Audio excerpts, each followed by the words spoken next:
continuing with the topic carbon and its compounds. Here we will learn more about the chemical properties of carbon compounds and their reactions with respect to the formations like additions, reductions, combustions, etc. And also we will know more about the formation of soaps, detergents and differences between them. So let's move on to the slides. So chemical properties of carbon compounds. The first one is combustion. Combustion is burning in the presence of oxygen. So here carbon compounds will burn in the presence of oxygen. So what are the products formed if they burn in the presence of oxygen? So the products formed are water, carbon dioxide, heat and light. So here the equation is as it is. So C plus O2, carbon plus oxygen. So gives rise to carbon dioxide plus heat plus light. So here you can see that CH4 plus 2O2. So carbon compound, any compound here. So it's methane plus oxygen gives rise to, so any carbon compound. So this is very important. Any carbon compound, see here C2H5OH. So here you can see that whatever the carbon compound is, when it reacts with oxygen, you will always get the same product. So same product is what? It's water plus carbon dioxide, heat and light. So next coming on to oxidation. So here what all compounds can get oxidized? It is alcohols, they are oxidized to carboxylic acid. Alcohols get oxidized to carboxylic acid on heating. So with oxidizing agents, what are the oxidizing agents? When they are heated with an oxidizing agent, alcohols will be oxidized to carboxylic acid.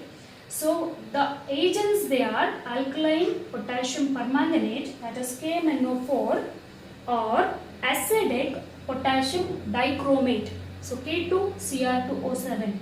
So alcohols are oxidized to carboxylic acids. So ethanol, we will take alcohol example as ethanol. So C2H5OH in the presence of an alkaline, that is oxidizing agent, alkaline KMnO4 when it is heated, or you can use acidic potassium dichromate and heat is given, it forms an carboxylic acid, that is oic acid, COOH group. So it is ethanoic acid. So next coming on to addition reaction. So what is addition reaction? So you are going to add a catalyst here. So unsaturated hydrocarbons undergo addition reaction with hydrogen. So unsaturated means it can be double bond or triple bond. Hydrocarbons, when they react with hydrogen, so they in the presence of nickel or palladium catalyst. So catalysts are substances which speeds up the reaction. So to form saturated hydrocarbons here, so ethene undergoes addition reaction. So ethene C2H4 when combined with hydrogen, it goes an addition reaction to form ethane in the presence of nickel or palladium catalyst. So the addition of hydrogen to unsaturated hydrocarbons is to form saturated hydrocarbons. What is it called? It is called as hydrogenation. So hydrogenation is when an unsaturated hydrocarbon is added with hydrogen, it undergoes certain reactions in the presence of catalyst to form a saturated hydrocarbon is known as hydrogenation. So hydrogenation is used to convert unsaturated oils and fats to saturated oils and fats. So next we will see substitution reaction. So what is going to get substituted here? It is saturated hydrocarbons undergo substitution reactions when halogens like chlorine, fluorine, bromine, etc. is added to form substitution products. So it is used as substitution products here. So methane undergoes substitution reaction with chlorine in the presence of sunlight, to form substitution products. So it is CH4 plus Cl2, CH3Cl plus HCl. So it is hydrochloric acid. So what is the final product that is formed as CH3Cl and HCl here. and here it is CCl4. So what is finally acid that is released is hydrochloric acid. So next, coming on to the sum of the important carbon compounds. So ethanol is an important carbon compound. So its formula is C2H5OH. So it is also known as ethyl alcohol. Ethyl alcohol and ethanol is also same. So let's see the properties here, how it is in its physical appearance. So it is a colorless liquid with pleasant smell and burning taste. So it is soluble in water. So how it is going to react now? Ethanol reacts with sodium. Sodium is Na to form sodium ethoxide, and what is released? It is hydrogen gas is released. So here is the equation. So it is C2H5OH. So it is balanced equation. 2C2H5OH plus 2Na gives rise to 2C2H5ONa, that is sodium ethoxide, plus gas released is hydrogen. So ethanol also reacts with hot concentrated sulfuric acid. So it is H2SO4 to form ethene. Ethene is double bond, and also water is the byproduct. And concentrated H2SO4 is a dehydrating agent. What happens here? It removes the water from ethanol. So water from the ethanol is removed from the concentrated H2SO4. So what are the uses of ethanol now? So it is used for making alcoholic drinks. It is used as a solvent in the laboratories. So it is also used to make medicines like tincture, iodine, cough syrups, tonics, etc. That too in the minute ratio or diluted ratio. So next, coming on to ethanoic acid, that is oic acid. So CH3COOH, the ethanoic acid is also known as acetic acid. So let's see some of the properties of ethanoic acid. Again, it is colorless liquid with a pungent smell and also sour taste. It is also soluble in water. So what happens here? 5% to 8% ethanoic acid in water. So how are you going to form a vinegar? When 5 to 8% of ethanoic acid is added to water, it is called as vinegar. So vinegar is used in your savories, food, etc. So you can see next, esterification process. So what is esterification process? So ethanoic acid reacts with ethanol. They react with ethanol. What does it form? To form ester ethyl ethanoate in the presence of concentrated H2SO4.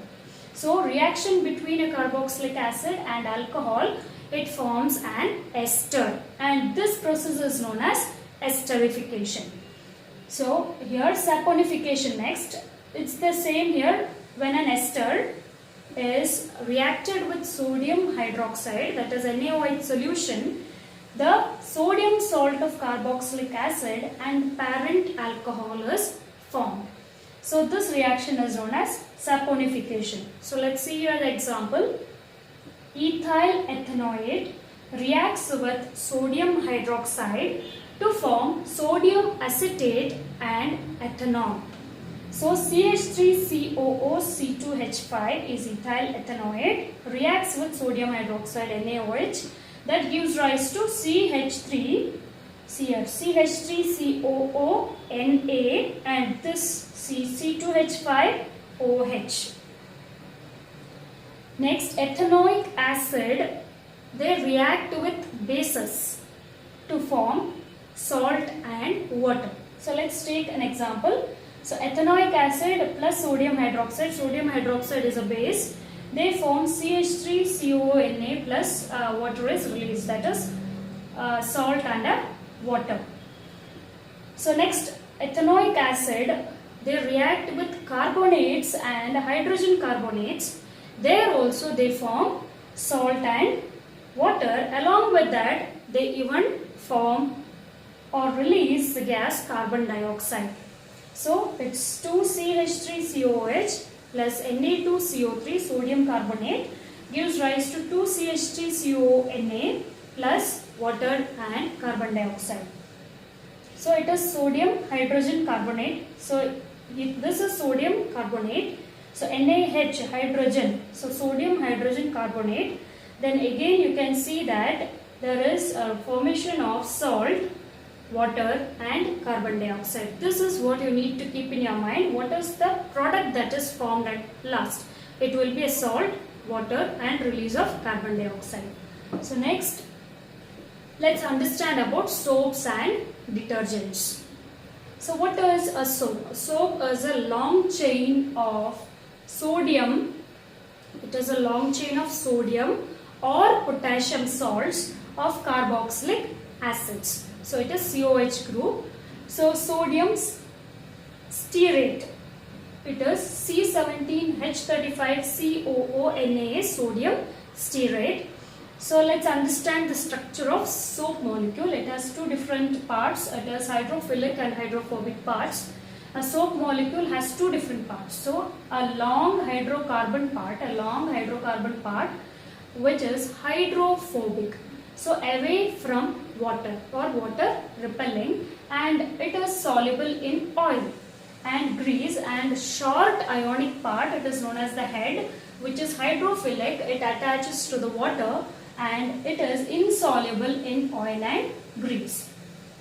So how this soap is going to act for cleaning your clothes? So let's understand cleansing action of soap. So when soap is dissolved in water, when we dissolve soap in water, it forms spherical structure. What are these spherical structure called? It is called as micelles.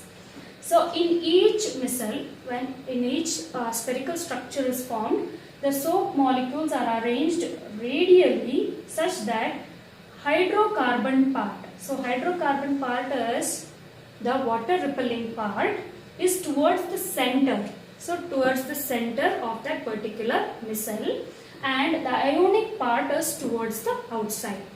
So the hydrocarbon part, this hydrocarbon part will dissolve your dirt, oil and grease and forms an emulsion. You can see an emulsion or lather formation at the center of the micelles, which can be washed away with the help of water. So this is the cleansing action of soap.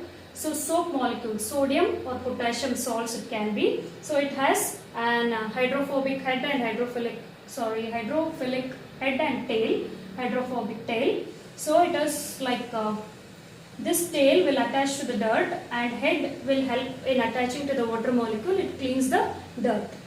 So here it has dirt particles. This round is the micelle. So soap molecules, what happens here? The tail attaches to the dirt. So you can see that this will clean up the micelle, and there is a cleansing action of soap with the help of water. So next, what are detergents? So let's see what detergents are. Long chain sodium salts of sulfonic acids. So soaps are sodium salts or potassium salts. So here it is sodium salts of sulfonic acids. Soaps do not wash well with hard water. So because it forms insoluble precipitate of calcium and magnesium salts in hard water. In hard water, soaps cannot work. Hence, detergents need to work on the hard water. So detergents will wash well with hard water because it does not form insoluble precipitate of calcium and magnesium salts in hard water. So that is the difference between detergents and soap. Let's see more about it. Soaps, as told, it is sodium salts of fatty acids. Detergents are sodium salts of sulfonic acids. You just need to change here. It is fatty acids, here it is sulfonic acids. Soaps clean well in soft water. In soft water, soaps will clean well, but in hard water, it cannot. It's just the opposite for detergents. Detergents clean well with both hard and soft water. Soaps do not clean as well as detergents. So detergents clean better than soaps. Soaps are biodegradable and they do not cause pollution. Some detergents are, so it's not all the detergents, some of the detergents are non-biodegradable, and they can cause pollution to the environment. So that's all about this topic. Thank you all for watching.